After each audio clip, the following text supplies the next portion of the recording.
Okay, let's unpack this. Have you ever imagined, like, tracing the invisible threads that weave us from just a single spark of life into the incredibly complex beings we actually are? Mhm. From our first breath to our last, human development is this profound, ongoing journey. Constant change. It really is. Today, we're following those threads through the fascinating science of developmental psychology, trying to unravel how everything from our earliest cells, to our deepest beliefs, shapes our unique human experience. That's right. And you'll gain some crucial insight here into the physical shifts we all go through, the incredible evolution of our thinking and knowledge, and that really intricate dance of our emotions and relationships. Yeah. What truly stands out, I think, is that knowing this stuff isn't just academic. It's kind of a shortcut to understanding why people, including you, think and behave the way they do. Right. It can help you set, appropriate expectations for kids, understand challenging behaviors, maybe recognize when someone might need a helping hand, and even cope with the changes that come with getting older. Our mission today is to embark on a deep dive into the core questions, controversies, and the major theories that illuminate this incredible human journey. So let's jump right into the big debates that have shaped how we understand ourselves. Absolutely. When we talk about human development, you're immediately met with these fundamental disagreements about how it all unfolds and what paths it follows. Yeah. These aren't just abstract ideas. They're debates that touch on our deepest understanding of what it means to be human. And the most famous of these has got to be the nature-nurture controversy. Oh, definitely. It's this ongoing disagreement about whether we are more a product of our built-in biological programming, our nature, or the world we grew up in, our nurture. Exactly. So when we say nature, we're talking about everything you inherit. Your genes, your biological characteristics from the moment of conception. Like the recipe, maybe. That's a good way to put it. And on the flip side, nurture is all about that messy, complex world you encounter daily. Yeah. Your home, your neighborhood, school, community, all of it. The ingredients. Yeah, the ingredients you use with that recipe. Yeah. There's this popular idea that our psychological development first requires our biology to mature, Okay. with environmental influences coming second. Some psychologists even prioritize genetic factors almost entirely.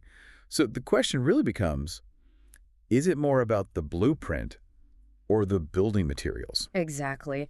And building on that, we have the activity-passivity controversy. Right. This one asks, are children active contributors to their own development, like literally shaping their own path? Or are they merely passive recipients, just sort of soaking up environmental influences? Are they the sculptors or just the clay being molded? That's a great way to phrase it. Another core debate is the continuity-discontinuity controversy. Okay. Imagine development as, say, a continuous ramp where you're constantly gaining a little bit of knowledge or skill day by day. Smooth incline. Exactly. That's the continuity view. Yes. A smooth, steady accumulation. Like you just keep getting a little bit taller, not in sudden jump. But then the discontinuity theorists, they see it very differently. They really do. For them, development is more like a staircase. Each step is an abrupt qualitative change that elevates the child to a new, fundamentally different level of functioning, Right. with distinct stages on the road to maturity. It's not just more of the same, it's a whole new way of being or thinking. A whole new level, yeah. Yeah. And finally, we encounter the universality-particularity controversy. Okay, what's that? This asks whether human development leads to universal, normative outcomes that pretty much everyone displays. Yeah.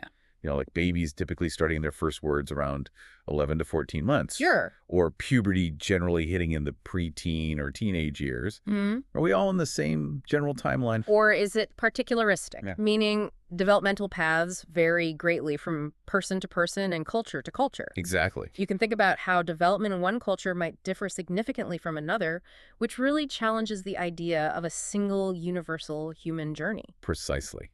These debates really set the stage for how we understand all the theories that follow.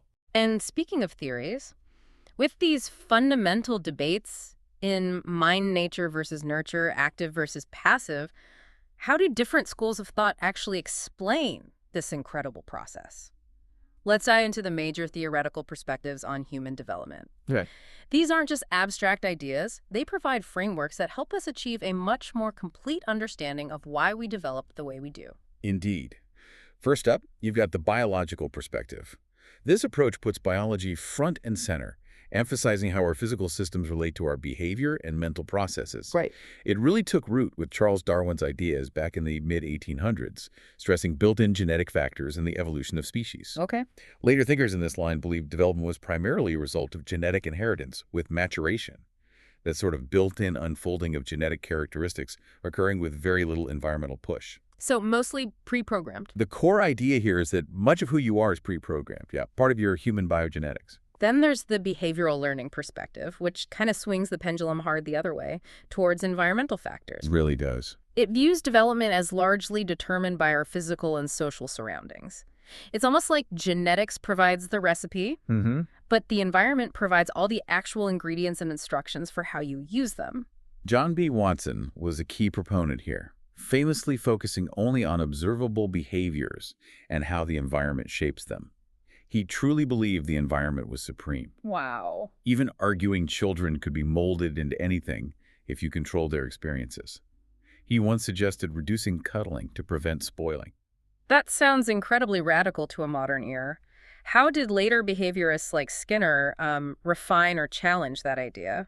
Well, B.F. Skinner came along with his operant learning theory, offering a more nuanced view, I'd say. Okay. He proposed that behaviors are repeated if they lead to pleasant outcomes, what he called reinforcers. Think of it like, training a dog.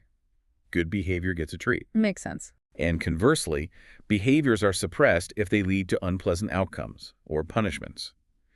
Skinner believed our habits result purely from these unique learning experiences, driven by external stimuli, not internal forces. That makes so much sense for how children learn simple tasks.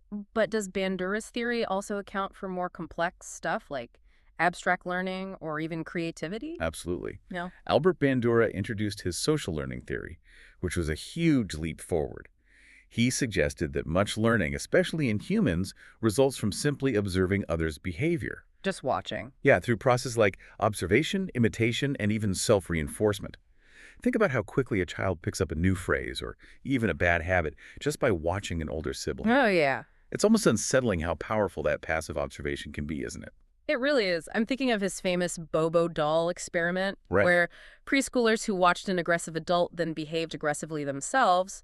It just hammers home that we don't just react. We think about behavior and its consequences. Exactly.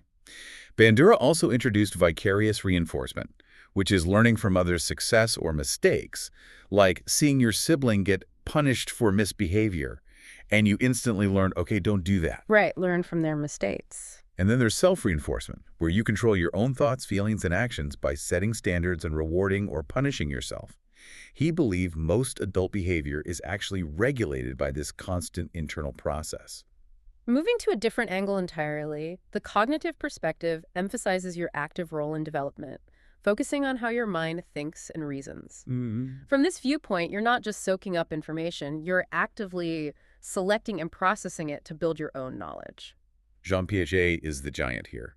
He proposed that cognitive development is an active construction process from birth onward. Construction, okay. He believed that this development proceeds through the same predictable stages for all people, from infancy right up to adulthood.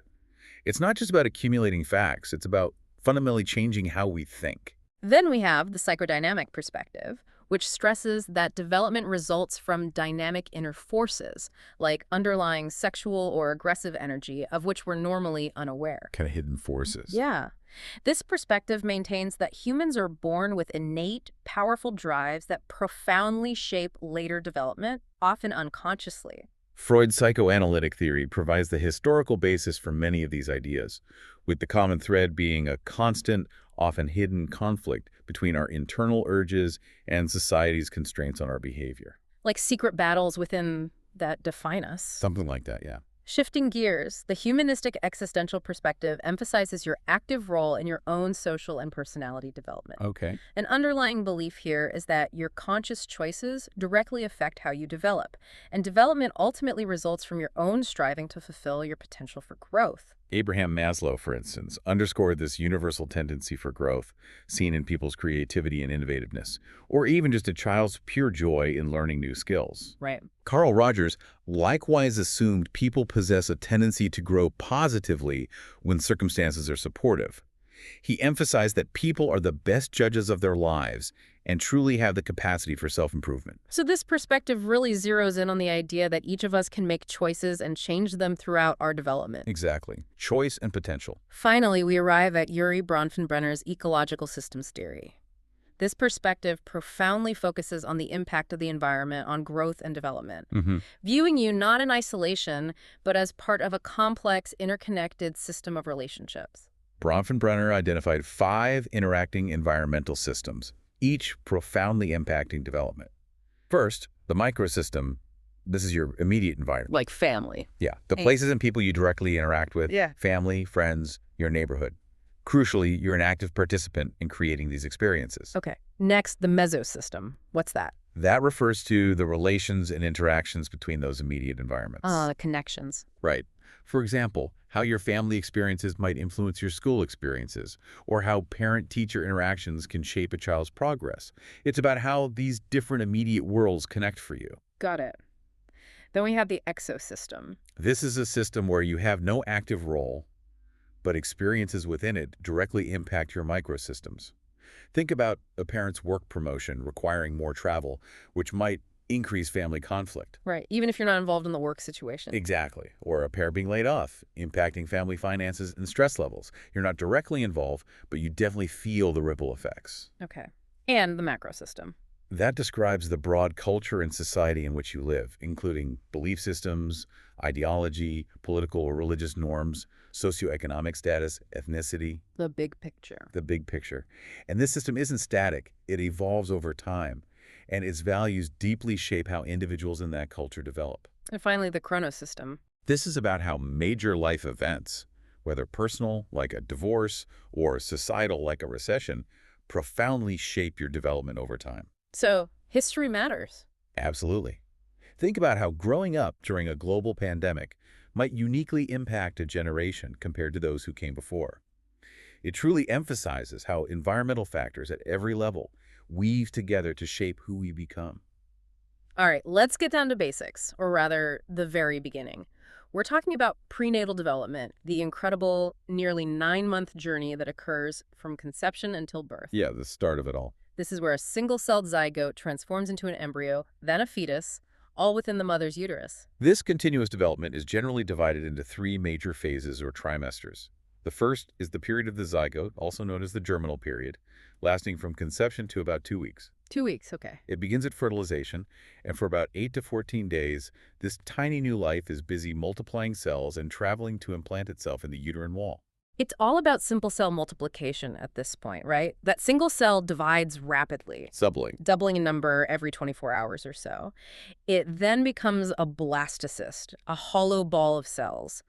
What's truly critical here is that only about half of all fertilized eggs actually manage to successfully implant. It's a precarious start. It really is. Yeah. During this early stage, vital, protective, and feeding structures also begin to form, like the amniotic fluid for cushioning and the placenta. The life support system. Exactly, which acts as a life support system connecting the developing organism to the mother. Next, we have the period of the embryo, from about 2 to 8 weeks. This is a very crucial and sensitive period because it's when radical change occurs. Like the foundation is being laid? Precisely. It's like all the little bits decide, okay, I'm going to be a heart and I'm going to be a lung. And they start building themselves into fully formed organs. Wow. By the 8th week, organ development is largely complete, a process known as organogenesis. This is also the period where the embryo is most susceptible to malformations from harmful agents called teratogens. We'll get back to those. Okay. And finally, the period of the fetus, from 8 weeks until birth. The longest phase. Right. This is the longest prenatal phase, the last 7 months. It's primarily a time of rapid growth and refinement of all bodily structures and internal organ systems. During this stage, the heart and lungs become fully operational, and a significant milestone arrives around 22 to 26 weeks, the age of viability. Meaning it could survive outside. Meaning the fetus could potentially survive if born prematurely, yeah. All the tiny details like hair and a protective fatty substance called vernix form, and the fetus becomes increasingly active, kicking, moving, even practicing breathing movements. Now let's talk about those environmental influences on prenatal development, particularly those harmful agents you mentioned, teratogens. Right, a really important topic. A teratogen is any agent passing from the mother through the placenta that can damage the developing embryo or fetus. The impact can range from immediate physical damage to later, more subtle psychological consequences. And the harm caused by triadogens is tricky. It depends on factors like the amount and length of exposure, the genetic makeup of both the mother and baby, Okay. and especially the timing of the exposure during development. During that embryonic stage we just talked about, the most severe damage is likely to occur simply because so many critical organs are forming then. Makes sense. So what are some specific teratogens? Well, many prescription and non-prescription drugs can be problematic. Think back to thalidomide in the early 1960s. Oh, yeah, the birth defects. Exactly, a morning sickness drug that tragically caused severe limb deformities. Even common drugs like regular aspirin use or heavy caffeine intake have been linked to low birth weight and other complications. Wow. What about lifestyle things? Definitely. Cigarette or tobacco smoking. It transmits cancer-causing substances and restricts blood flow, leading to issues like low birth weight and respiratory problems for the baby. And alcohol. Alcohol quickly crosses the placenta, reaching the same levels in the unborn child. Large quantities can lead to fetal alcohol syndrome, FAS, Right. causing not just physical abnormalities, but also significant intellectual and attention deficits. This happens because alcohol basically draws oxygen away from the developing brain, which is crucial for cell growth. That's serious. Very. Yeah. Even smaller amounts can cause fetal alcohol effects, FAE. And other drugs? Narcotic and illegal drugs like heroin or cocaine also carry serious risks. Slowed development, addiction in the newborn, long-term health issues. And the impact of radiation is devastating. We saw tragic effects in children born of atomic bombing survivors, including severe malformations and childhood cancers.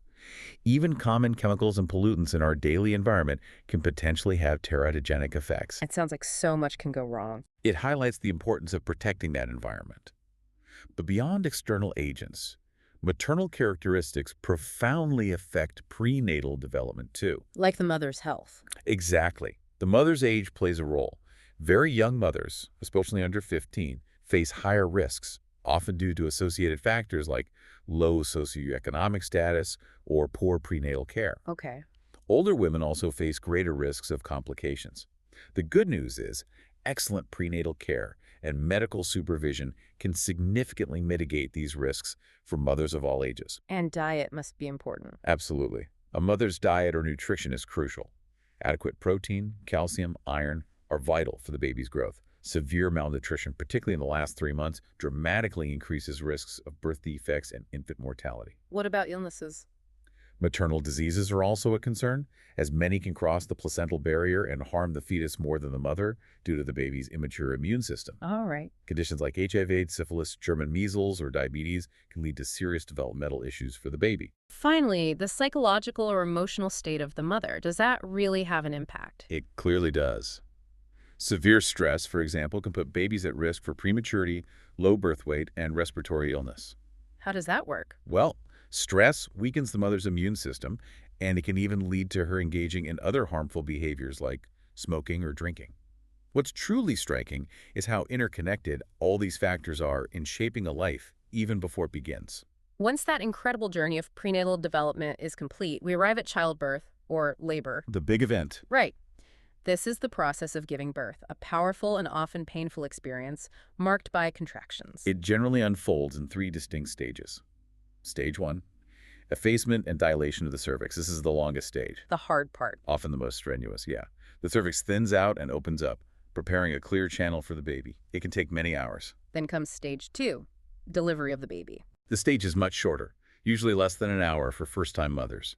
Once the cervix is fully open, the baby's head moves through the birth canal, and the mother actively pushes to help the delivery. And stage 3. The final shortest stage is stage 3, expulsion of the placenta. This usually lasts only 5 to 10 minutes, where the placenta separates from the uterus wall and is expelled. After this, the mother enters a recovery period. While ideally smooth, birth complications can occur, placing infants at risk for adverse developmental outcomes. The greatest danger is anoxia, or asphyxia. Lack of oxygen. Right, which basically means the baby doesn't get enough oxygen during birth. This can happen if the umbilical cord gets pinched, if there's a problem with the placenta, or if labor is unusually long.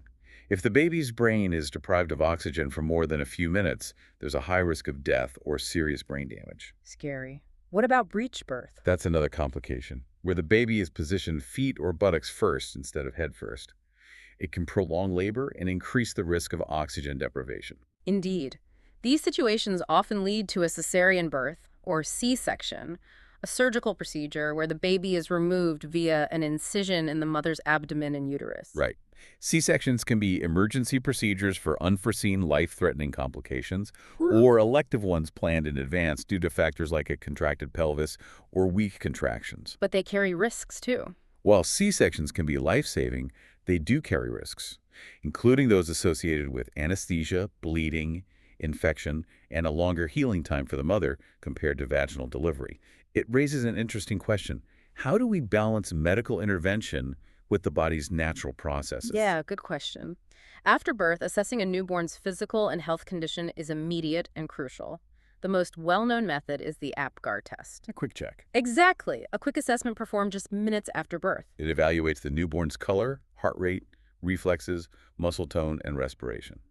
It's a rapid-fire check to see if the baby needs immediate medical attention. How does the scoring work? A score of 7 or above indicates good health, while a score of 3 or below signals serious danger. Beyond the APGAR, we have the Brazelton Neonatal Behavior Assessment Test. A deeper dive. Yeah, this is a more comprehensive neurological and behavioral test, typically given a few days after birth. It's designed to assess how well infants regulate their responses to various stimuli, basically, how well they can calm themselves or respond to sights and sounds. A skilled observer gently interacts with the baby to see their reactions, providing a deeper look into the newborn's initial adaptation and functioning. Now let's talk about something truly fascinating. Infant perception.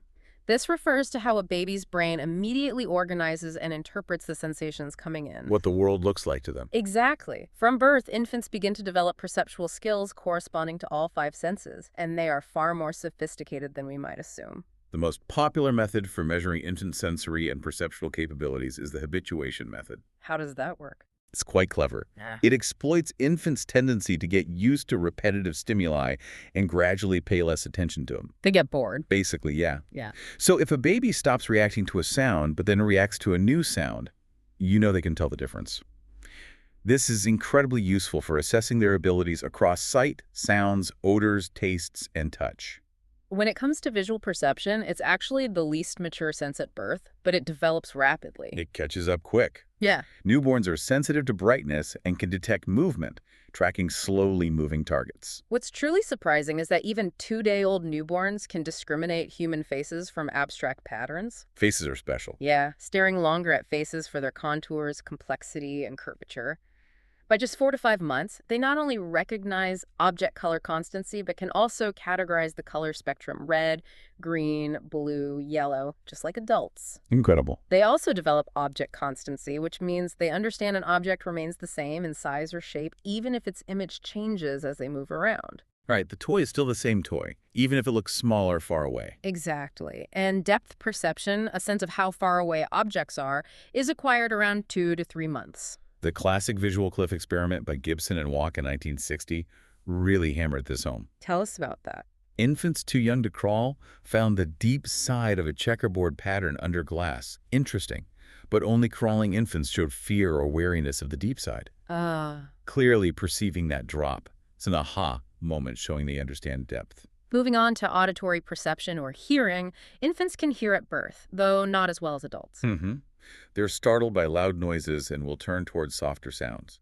They prefer high-pitched sounds, find continuous sounds soothing, and remarkably, prefer human voices. Voices over other sounds? Seems so? By 4 to 6 months, they even prefer music with natural pauses over awkward breaks. As for taste and smell, infants are born with definite taste preferences. That's sweet, too. Apparently. They have a sweet tooth at birth, sucking faster for sweet liquids, and different tastes elicit different facial expressions. Sweet brings smiles, while bitter evokes disgust. You can see it on their faces. Totally. They're also capable of detecting odors, reacting vigorously to unpleasant smells, and breastfeeding newborns can even recognize their mother's unique breast odor. Amazing. Finally, touch or tactile perception is a fundamental means of interaction. The area around the mouth is the most sensitive. Touch stimulates early physical growth and is important for emotional development. Touch is crucial. Infants also react to temperature changes, and here's a crucial point. They are quite sensitive to pain at birth. Procedures like circumcision, often done without anesthesia due to risks, elicit intense, high-pitched cries and clear signs of distress. It truly emphasizes just how fully developed their sensory experience is from day one. They feel things. Absolutely. As those perceptual skills develop, children begin to combine them with other emerging abilities. We're talking about infant cognition and specifically Jean Piaget's stages of sensoromotor intelligence. How babies think. Right. Early infant cognition involves active experimentation and manipulation of materials. Piaget's sensoromotor stage, spanning from birth to about 2 years, outlines how infants evolve from simple reflexive creatures into active, planful problem solvers. Piaget identified 6 stages within this sensoromotor period. Stage 1, early reflexes, from birth to 1 month. At this very beginning, actions are confined to exercising innate reflexes like sucking or grasping. Cognitive development starts right here. Just basic reflexes. Yeah, as these inborn behaviors begin to connect with the world. Then comes stage 2, primary circular reactions, from 1 to 4 months. Infants begin modifying their early reflexes and discover satisfying responses centered on their own body, like sucking their thumbs or cooing. Things they do to themselves. Exactly, and they repeat these for pleasure. It's like they're saying, oh, that feels good, I'll do it again. These are the first motor habits. Okay. In stage 3, secondary circular reactions, from 4 to 8 months. What happens then? Infants broaden their interests beyond their own body to include external objects and events. They might repeatedly shake a rattle because they like the sound. Aha. Cause and effect. Sort of. Showing they're starting to understand that their actions can affect things outside of themselves. They also begin to get a hazy notion that objects still exist even when they can't see them. Early object permanence. By stage 4, coordination of secondary schemes from 8 to 12 months, truly intentional, goal-directed responses appear. This is a big step. Yeah. Infants can now coordinate 2 or more actions to achieve an objective, like lifting a blanket to grab a hidden toy. This shows real problem solving, though their understanding of hidden objects is still limited to the first place they looked for it. Right, the A not B error. Moving into stage 5, tertiary circular reactions from 12 to 18 months, infants become little scientists. Experimenting. Actively experimenting with objects, inventing new problem-solving methods through trial and error. For instance, an infant might drop, sit on, or throw a doll just to see all the different effects. They are driven by active curiosity. And finally, stage 6, representational thought problem solving from 18 to 24 months. The big leap. This is where motor schemes become symbolic and can happen internally. Infants can now form mental images of objects and actions. Thinking inside their heads. Right. This means true object permanence becomes possible. They'll search for a toy even after it's been moved to a new hidden location. Plus, they're capable of deferred imitation. What's that? Meaning they can remember watching someone do something yesterday and then recreate that behavior today, even when the person isn't there. Wow.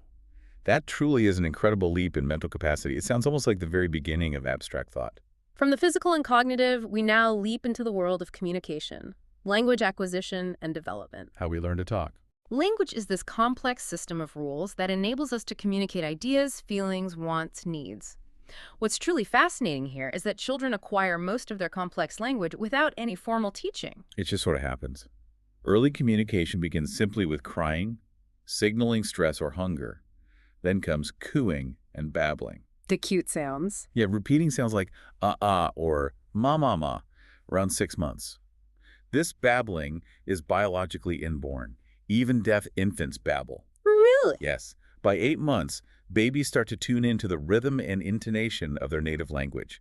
Infants also often use 1 or 2 words to represent an entire sentence, which we call a holophrase. Like milk, meaning I want milk now. Exactly. Like ball, meaning I want the ball. Language consists of several key components. Phonology refers to the sounds of language, guiding pronunciation. It's building blocks. Semantics is all about vocabulary and what words and symbols stand for.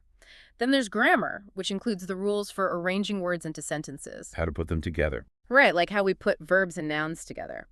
Finally, pragmatics is the communicative side of language. Learning to take turns in conversation, staying on topic, and understanding social rules for talking, like saying please and thank you. Now on to the big debate. The theories of language development, often framed as nature versus nurture again. Here we go again. The behaviorist perspective, championed by B.F. Skinner and Albert Bandura, argues that language development is based on learning through reinforcement and imitation. So rewards and copying. Pretty much. From this view, parents reinforce sounds that resemble words with smiles and praise, and children imitate what they hear. However, a problem with this theory is it cannot fully account for children saying things they've never heard, like I goed instead of I went, or using telegraphic speech like daddy eat. Right. Those creative errors. They're clearly applying rules, not just imitating. That's where the nativist perspective, most famously associated with Noam Chomsky, comes in. He believed language development is innate. Humans are biologically programmed with a kind of language instinct. Born with it. Yeah. Children are born with a language acquisition device, LAD, an innate brain module that simply picks up the rules of language when exposed to verbal input. Wow, a specific brain part. Well, an innate module or system. The LAD, according to Chomsky, contains universal grammatical rules common to all languages, allowing children to understand the rules of any language they hear. Okay. He noted that language is acquired in fixed order stages that appear at the same time in most normal children, like babbling at 6 months, one word at 1 year, two word at 18-20 months. He also pointed to specific brain regions involved in language. Like Broca's and Wernicke's areas. Exactly, suggesting a biological basis. Then we have the interactionist perspective, with key figures like Lev Vygotsky and Jerome Bruner. A middle ground. Kind of. This view sees language development as a powerful combination of our biological predisposition and crucial social interaction. It's truly the best of both worlds, maybe. Vygotsky emphasized that social interaction and collaborative learning are key. He believed conversations with older people help children grow cognitively and linguistically as they're motivated to share new understandings. Talking helps you think. Right. Bruner likewise believed language development is tied to social behavior and innate biological features combined with social encouragement. He argued that even before speaking, adults and infants converse through games and nonverbal communication, building the foundation for language. He called the support system the LAS, Language Acquisition Support System. LAS supporting the LAD. Something like that. What's truly fascinating is that most children don't need to be explicitly taught language, but they absolutely need opportunities to develop it through rich social interaction. This perspective highlights the dynamic interplay between our internal wiring and our external world. And that leads us to the stages of language development. First, the pre-linguistic development or pre-verbal stage, from birth to about 1 year. Before words. Right. Infants are pre-verbal but incredibly receptive to language, tuning into sounds and rhythms. They communicate through cries, smiles, cooing. First words emerge between 7-12 months, often influenced by that sing-song, child-directed speech from caregivers. And what they understand is actually far ahead of what they can produce at this stage. Yeah, comprehension leads production. Next is the phonologic development, or holophrase stage, from 1 to 2 years. Single words doing heavy lifting. Exactly. Children begin to voluntarily combine words and phrases, often trying to imitate those around them. Their pronunciation is often a bit off, but it rapidly improves with adult interaction. They also start attaching meaning to words at lightning speed, a process called fast mapping. Picking up words quickly. Right, where they acquire new words after just a short encounter, though they make errors like overextension, calling all furry animals doggy. Or underextension, only their teddy is bear. Right, then the semantic development or telegraphic stage from 2 to 3 or 4 years. Starting to string words together. Children shift from single words to simple sentences like daddy eat. These sentences are often incomplete, missing small words like the or is. That's why it's called telegraphic speech, like an old telegram. Just the essentials. But they supplement this with gestures and intonation to convey their full meaning. They also become aware of turn-taking and basic social rules for talking. Finally, the preschool ordered sentence stage, from 4 to 5 years. Yeah, good. This is a fine-tuning stage where children truly master grammatical rules. Sentences become complex and adult-like, using articles, verbs, and grammatical endings like aid for past tense. But they might overgeneralize these new rules, saying I goed instead of I went. Which actually shows they're learning the rule. Right. It shows they're actively applying grammar rules. Their communication skills develop rapidly, with children learning to adjust messages to the listener's understanding. It's truly amazing to witness this journey from a cry to complex, nuanced communication. Moving on from childhood, we enter a period of profound transformation. Adolescence, the transition to adulthood. Big changes. This is a gradual process, typically spanning from about 9 to 12 years all the way to 18 or 19 years, and it's marked by unique physical, physiological, emotional, sexual, and behavioral changes. It's truly a roller coaster ride. Puberty is the major milestone here, signaling this transition. It involves the development of primary characteristics, the reproductive organs, and secondary The characteristics. visible stuff. Right, the external signs of sexual maturity like breast development or pubic hair. For girls, this includes breast budding, pubic hair, a significant growth spurt, and menarche, the first menstrual period. And for boys, it's early testicle and penile growth, pubic hair, nocturnal emissions, a growth spurt, and voice change. Pubertal hormones actually begin to increase years before the obvious physical changes. Oh, okay. And these rapid bodily shifts can cause temporary awkwardness and clumsiness, like suddenly having oversized feet. In there. The psychological and physical changes of adolescence, coupled with societal expectations, heavily influence emotions and social behavior. One common experience is adolescent moodiness, those unpredictable swings. Hormones get blamed a lot. Right, and while attributed to hormone levels, situational factors like stress and social pressures also play a huge role, often expressed as anger, irritability, or even self-rejection. There's also a strong crave for independence, a deep desire for freedom and self-direction, where simply following orders becomes burdensome. Yeah, don't tell me what to do. Exactly. This new reasoning power in middle adolescence leads to independent thinking and decision-making, which can sometimes look like defiance or arrogance from the outside. Psychological distancing occurs as adolescents naturally gravitate more towards peers than adults or family. Friends become everything. There's a need to redefine relationships, develop a personal sense of morality, and form lasting, intimate friendships. This stage often involves experimentation with sexual identity, drugs, alcohol, styles, Adjusting boundaries. and a questioning of family ideas and values. It's a natural, healthy process, but it can create temporary conflicts within families. Then we see adolescent egocentrism, a preoccupation with one's own world, where adolescents might struggle to differentiate their own concerns from others. The world revolves around them. A bit like that.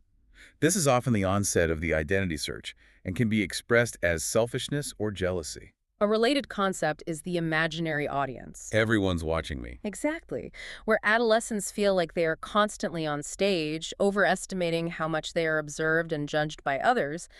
This leads to extreme self-consciousness over minor blunders and heavily influences their choices in dressing, hairstyles, how they walk and talk. It can also sometimes lead to shyness or withdrawn behavior. And then the personal fable, a powerful feeling of being special, unique, and even invincible. It won't happen to me. Right. While it contributes to personal strength and comfort, it also underlies many high-risk behaviors and a lack of safety precautions, as there's a magical belief of protection from negative outcomes. Adolescent sexuality also becomes a real and powerful force, typically between 17 and 19 years, with a longing for romantic partners and a desire for intimacy. In early adolescence, roughly 9 to 15 years, experimentation with sexual behavior is common. But maybe not full intercourse yet. Usually limited, yeah. Kids begin separating from family, peer influence increases, and their concrete thinking makes it hard to imagine future consequences, even if they still value parental guidance on big issues. In middle adolescence, roughly 13, 17 years, abstract thinking develops, separation from family increases, and peer influence strengthens. Sexual experimentation is more common here, with many having their first intercourse. By late adolescence, 16 plus women, 17 plus men, physical maturation is largely complete. They can now understand abstract concepts and long-term consequences. Thinking more like adults. Right. Show increased empathy, can give and receive intimacy while defining adult roles. There's greater autonomy from family and peers, and sexuality may become more associated with commitment and future planning. Adolescent values about sexual activity are shaped by a complex mix of ethical, spiritual, cultural, moral factors. While initially formed at home, they're later influenced heavily by peer groups and broader society. And media. Oh yeah, their judgment can be quite changeable, and media images often send conflicting messages, which can be incredibly confusing for a developing mind. Maturational timing significantly influences emotions and social functioning. How so? Well, for boys, early maturing often brings social advantages. They tend to be more relaxed, confident, popular leadership roles. Late maturing boys, however, can be more anxious or attention-seeking. And for girls? For girls, it's often the opposite. Early maturing girls frequently face social difficulties, being less popular, more withdrawn, lacking self-confidence. Late maturing girls are often regarded as more attractive, lively, sociable, and school leaders. That's interesting. Why the difference? It's complex, tied to cultural ideals and peer group dynamics. What's fascinating here is that early maturers, particularly, may seek older companions due to a lack of age mates with the same biological status. Because they look older. Exactly. Yeah. Which can lead to engaging in mature activities like sex or drugs before they're truly ready psychologically. Reactions to adolescence and its many changes can be stressful. For menarche, the first period, if girls lack information, they may find the experience traumatic. Preparation matters. Definitely.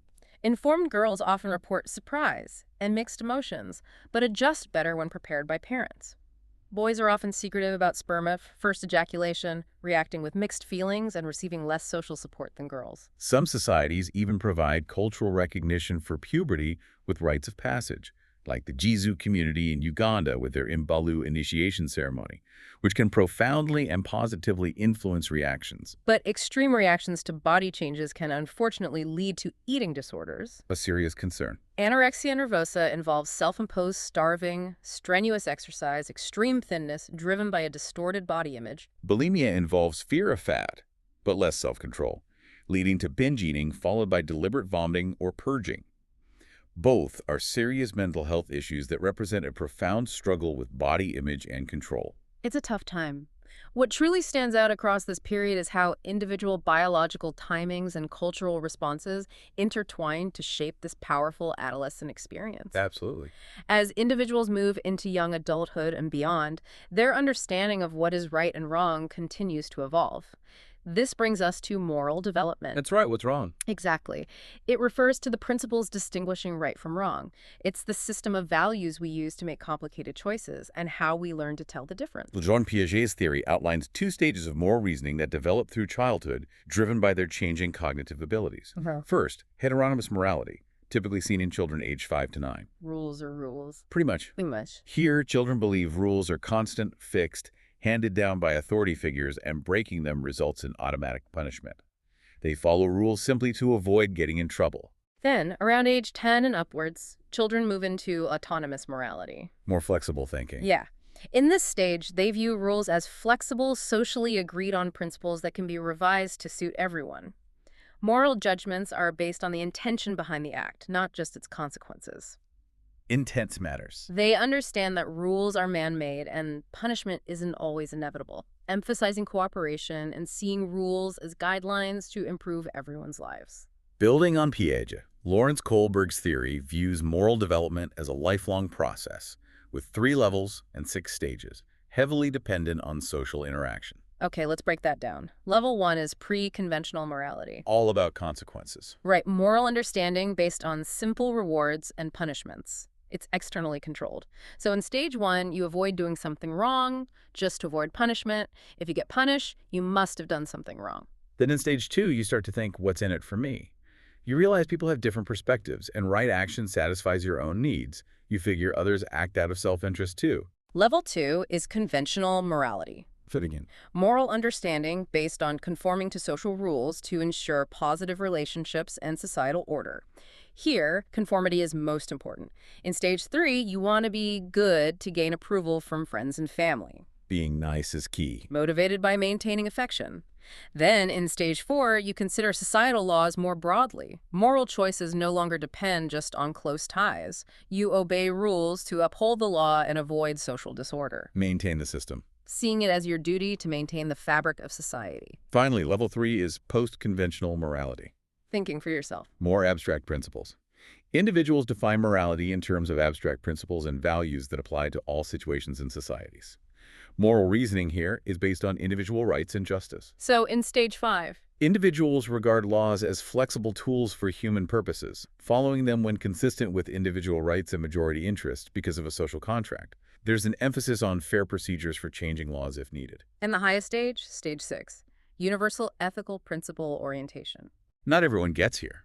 Here, people develop their own set of moral guidelines based on principles like human rights, justice, equality, Big ideas. which they believe apply to all humanity regardless of specific laws or social agreements. They are prepared to act to defend these principles even if it means going against society. What truly stands out across Piaget and Kohlberg is that morality isn't just about knowing right from wrong. It's a dynamic skill that evolves with our experiences and how we interact with the world. It develops, yeah. Beyond these stages, environmental influences play a significant role in moral reasoning. Peer interaction clearly promotes moral understanding. Talking that with friends. Exactly. Discussions with friends and role-playing moral problems are particularly beneficial, fostering both popularity and leadership skills. Child rearing practices also have a big impact. Right. Rational, democratic parenting, where parents listen sensitively and involve children in family decision-making, tends to foster more mature moral reasoning. Makes sense. What about school? Schooling is one of the most powerful predictors of moral development. Moral reasoning actually advances as long as a person remains in school, even into young adulthood. Just being in that environment helps. Exposure to different viewpoints, interaction with teachers and peers about moral concerns contributes significantly. Higher education is especially important as it introduces young people to broader social issues beyond familiar relationships. And finally, culture plays a role. It does.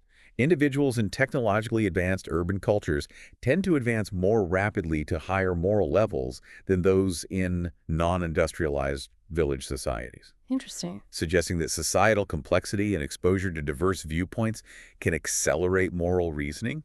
So what does this all mean? We've journeyed from that single cell of conception through the intricate stages of prenatal development, the dramatic entry into the world of birth, and the astounding leaps in infant perception and cognition. Quite a trip. We've seen how language transforms from a cry to complex sentences, and how the whirlwind of adolescence reshapes us, both internally and in our interactions with the world, leading into the complexities of moral reasoning.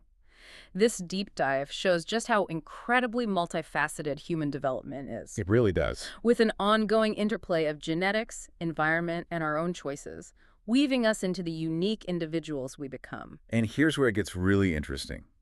Consider how these diverse theories, from Freud's hidden inner urges to Bronfenbrenner's ecological systems, from Skinner's reinforcements to Piaget's cognitive stages, offer truly different lenses through which to understand any behavior you observe in yourself or others. Different perspectives on the same thing. Exactly. What truly stands out is that morality isn't just about knowing right from wrong. It's a dynamic skill that evolves with our experiences and how we interact with the world. It's learned. Suggesting that empathy and justice are learned muscles, maybe, not just inherent traits we're born with. How might a deeper appreciation of these developmental processes change the way you interact with children, approach your own challenges, or interpret the actions of those around you? The insights from this deep dive aren't just academic. They offer a profound shortcut to being truly well-informed about the human experience, helping you understand the invisible threads that connect all of us.